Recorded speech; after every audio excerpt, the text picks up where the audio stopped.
오늘 읽은 마가복음 1장 1절로 8절까지의 말씀은 대림절 기간이 되면 많이 읽고 나누는 말씀이기도 합니다. 왜 그럴까 한번 생각을 해 보시면 선지자 이사야의 글로 소개되는 이 말씀에 나오는 어떤 인물, 여기서 사자라고 얘기하는데 사자요. 내 사자를 내 앞에 보내노니, 이 사자, 이 세번역을 읽으면 심부름꾼입니다.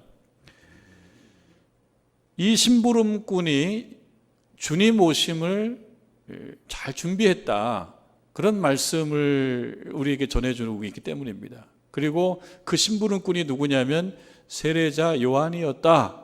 그래서 요한이 예수님 오시기 전에 광야에서 세례를 베풀고 회개를 하게 만들고 했던 그 모든 일들은 예수님이 이 땅에 오셔서 예수님의 길을 가시는 그 길을 준비하는 그러한 일들이었다. 그러니 2021년도 대림절을 보내는 이 시대에 오늘날 우리들도 예수님 오심을 각자에 맞는 역할을 감당하면서 잘 준비했으면 좋겠다, 그런 뜻으로 마가복음 1장의 이 말씀을 읽고 나누는 것입니다. 하나님의 아들 예수 그리스도의 복음의 시작이라, 이렇게 이야기를 합니다. 복음이 무엇이냐, 아주 쉽게 얘기하면은 복음은 기쁜 소식이잖아요.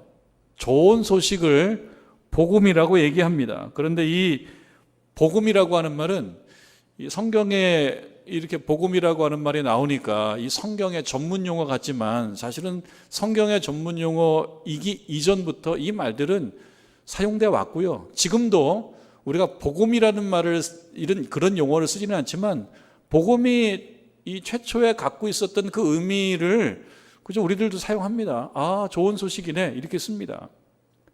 그냥 좋은 소식입니다. 좋은 소식. 뭐 예를 들면은 무슨 자녀들이 시험을 봤는데 좋은 결과가 생겼다든지, 내가 어디에 응모를 했는데 당첨이 됐다든지, 생각지도 못했던 어떤 경사가 생겼다든지, 이런 게 좋은 소식 아닙니까?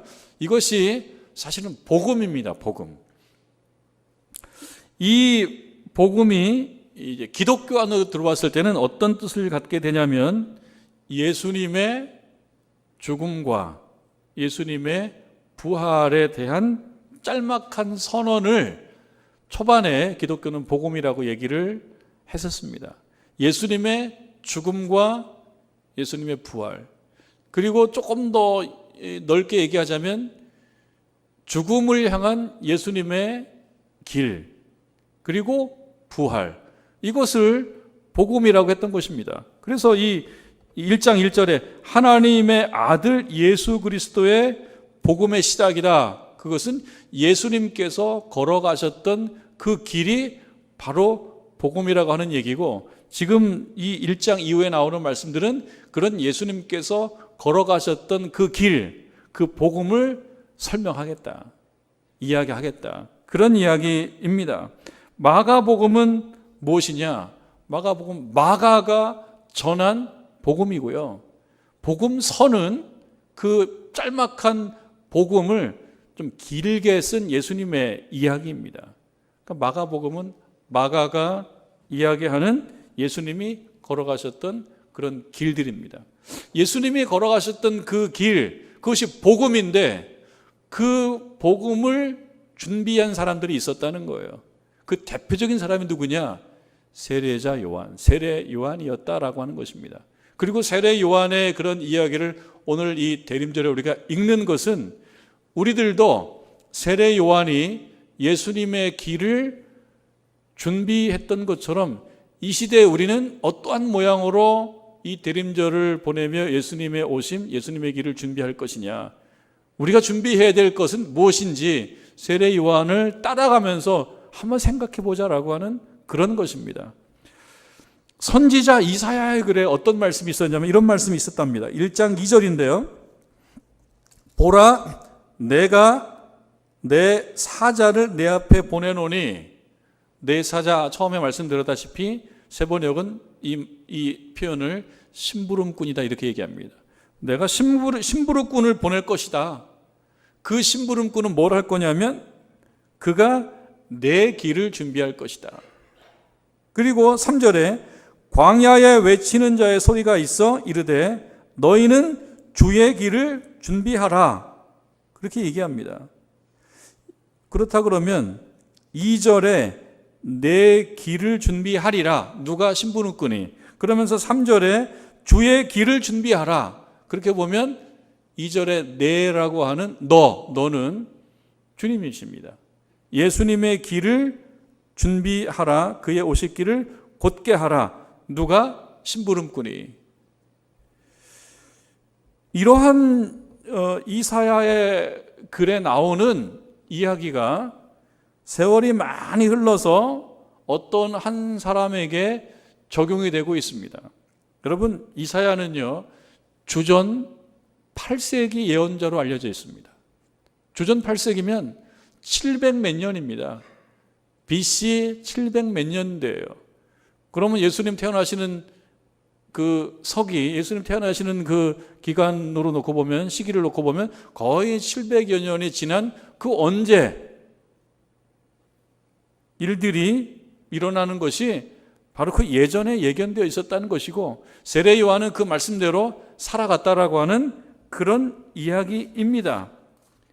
이 세례 요한이 광야에서 죄사함을 받으라 라고 하는 그런 선포를 했는데요, 이러한 일들은 곧 어떤 일이었느냐? 예수님의 오심을 준비하는 그런 심부름꾼의 역할이었다라고 하는 것입니다. 세례 요한이 광야에 와서 죄사함을 받으라 라고 하는 회개 세례를 선포했습니다. 그렇게 하는 것은 바로 예수님의 오심을 기다리게 하는 세례 요한의 사는 방법이었습니다. 산다라고 하는 것은 두 가지 의미가 있을 것입니다. 한 가지는 그저 우리가 먹고 사는 것입니다. 이렇게 먹고 자고 운동하고 그리고 뭐 여러 가지 몸의 수치들도 잘 조정하며 사는 것입니다. 이렇게 사는 것은 이 세례 요한이 그랬던 것처럼 주의 길을 준비하는 삶으로 이어져야 되는 것입니다. 그러니까 그냥 단순하게 사는 것은 하나님의 사명의 삶으로 연결되는 것이 맞다라고 하는 것입니다. 우리들도 마찬가지입니다. 우리가 살기에 우리에게 부여된 삶의 길을 가기 위한 살기를 해나가면서 여기에 예수님의 길, 그 복음의 길 위에서 걷는 그런 걷기를 해나가야 된다. 이것을 중요하게 우리가 생각해 봐야 됩니다. 세례자 요한이 이 땅에 와서 예수님의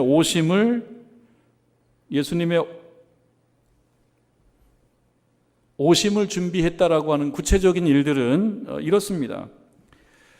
이사야의 말씀에 보라 내가 내 사자를 내 앞에 보내느니 그가 내 길을 준비하리라.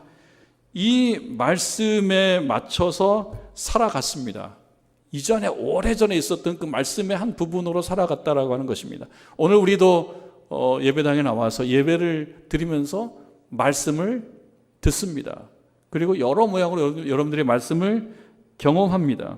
우리들의 인생은 그렇게 우리들이 경험하는 말씀의 한 부분으로 살아가야 된다. 마치 세례 요한이 그랬던 것처럼, 이전에 있었던 그 말씀의 한 부분으로 살아갔던 것처럼 우리들도 읽고 듣고 경험하는 그런 말씀의 흐름의 한 부분으로 살아가야 된다는 것입니다.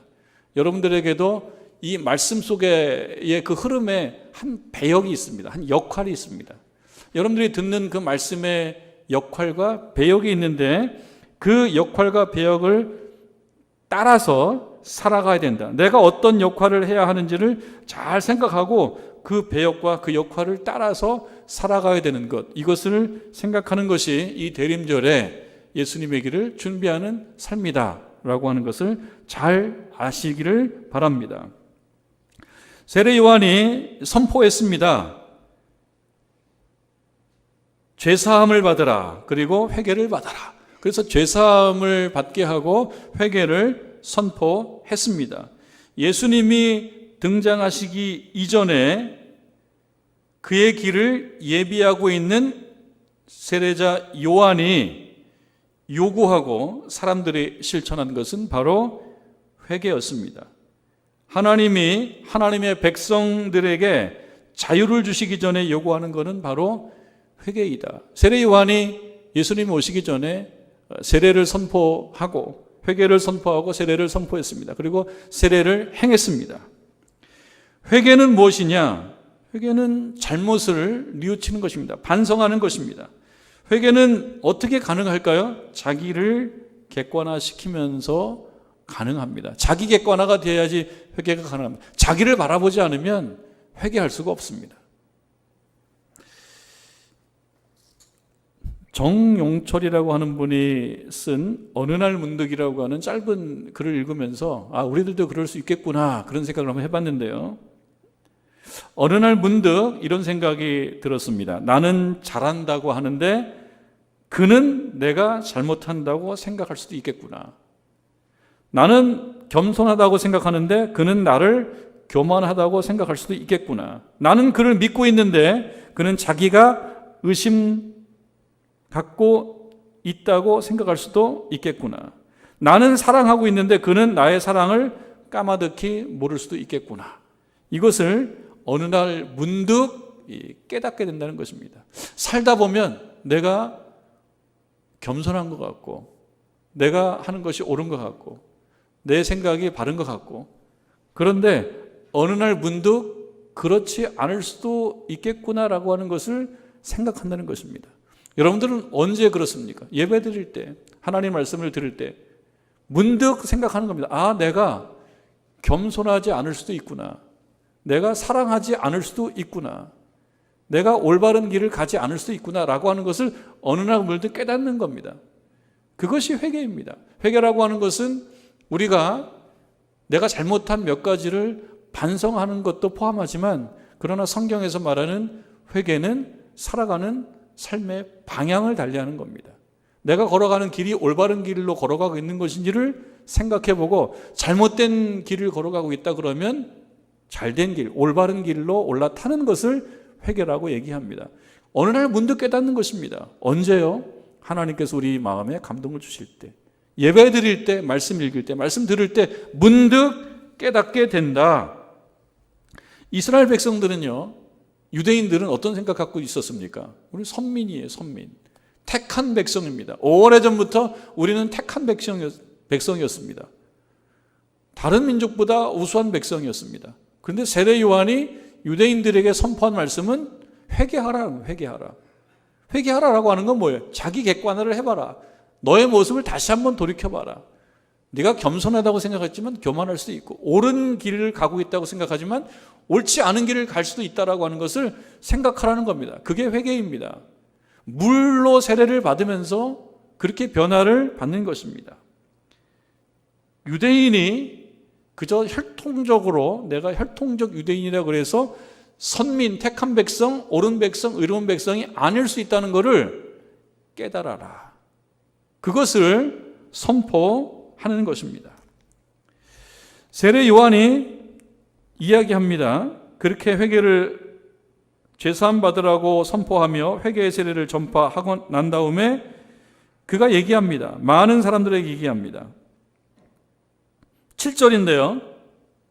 그가 전파하여 이르되 나보다 능력 많으신 이가 내 뒤에 오시나니 나는 굽혀 그의 신발끈을 풀기도 감당하지 못하겠노라 라고 이야기하면서 자신이 높아지는 것이 아니고 우리 주님을 높이는 것입니다. 세례 요한이 당대에 실력이 출중한 사람이었고 뛰어난 설교가였던 모양입니다. 그리고 뛰어난 종교 지도자였던 것 같습니다. 많은 사람들이 그를 찾아옵니다. 왜 찾아옵니까? 당시에는 유대인들이 영웅을 기다리고 있었습니다. 자신들을 이끌어줄 지도자를 기다리고 있었습니다. 어쩌면 세례 요한이 그 역할을 감당할 수 있겠다라고 생각했던 것 같습니다. 그래서 많은 사람들이 세례 요한을 찾아왔습니다. 그리고 그의 말씀을 듣고 그의 세례를 받았습니다. 그때 그가 얘기한 것은 이런 거예요. 나는 주인공이 아니다. 나보다 더 능력 많으신 분이 오실 것이다. 나는 그가 비교하면 그의 신발끈을 풀기도 감당하지 못할 아주 작은 사람이다.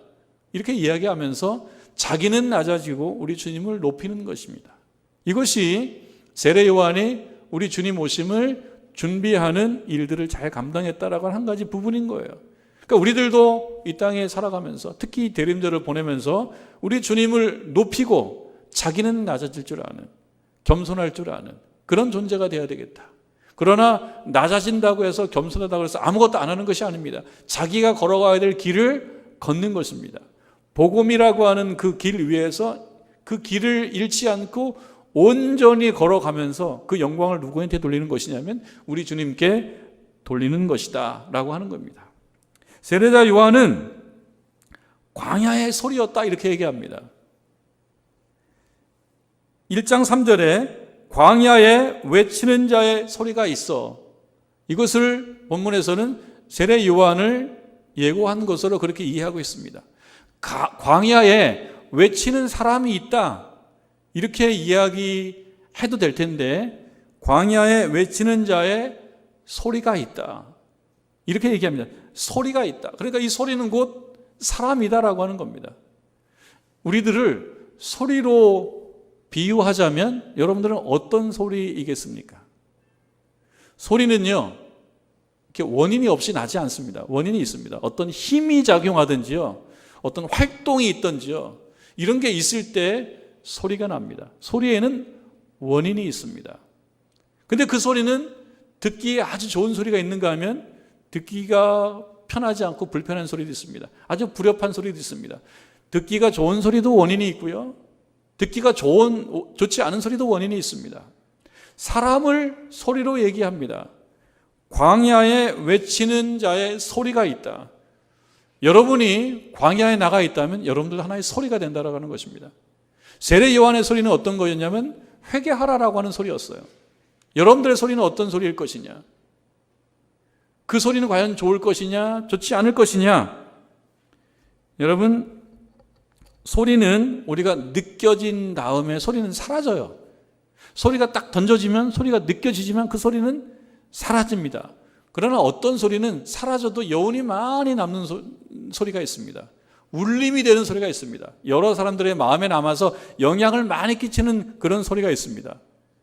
사람을 소리로 비유했을 때 사람도 마찬가지입니다. 어떤 사람은 요란하지만 그저 지나가면 잊혀져 버리는 사람이 있는가 하면 어떤 사람은 차분하고 조용하지만 그 소리가 울림이 있고 조용하면서도 여운이 남는 좋은 소리로 남게 됩니다. 세례 요한의 광야에 외치는 소리는 오랫동안 많은 사람들에게 울림과 여운이 되었다라고 얘기하는 것입니다. 우리들도 마찬가지입니다. 우리도 이 땅에 살아가면서 소리로 살아가게 될 때에 여러분 어떤 소리로 살아갈 수 있겠습니까? 회개하라 라고 하는 그런 말씀을 전하는 자의 소리로 살아가야 되겠다라고 하는 것입니다. 그런 것이 바로 예수님의 오심을 준비하는 그런 삶의 자세이다라고 하는 것을 우리가 잘 깨달아야 되겠습니다.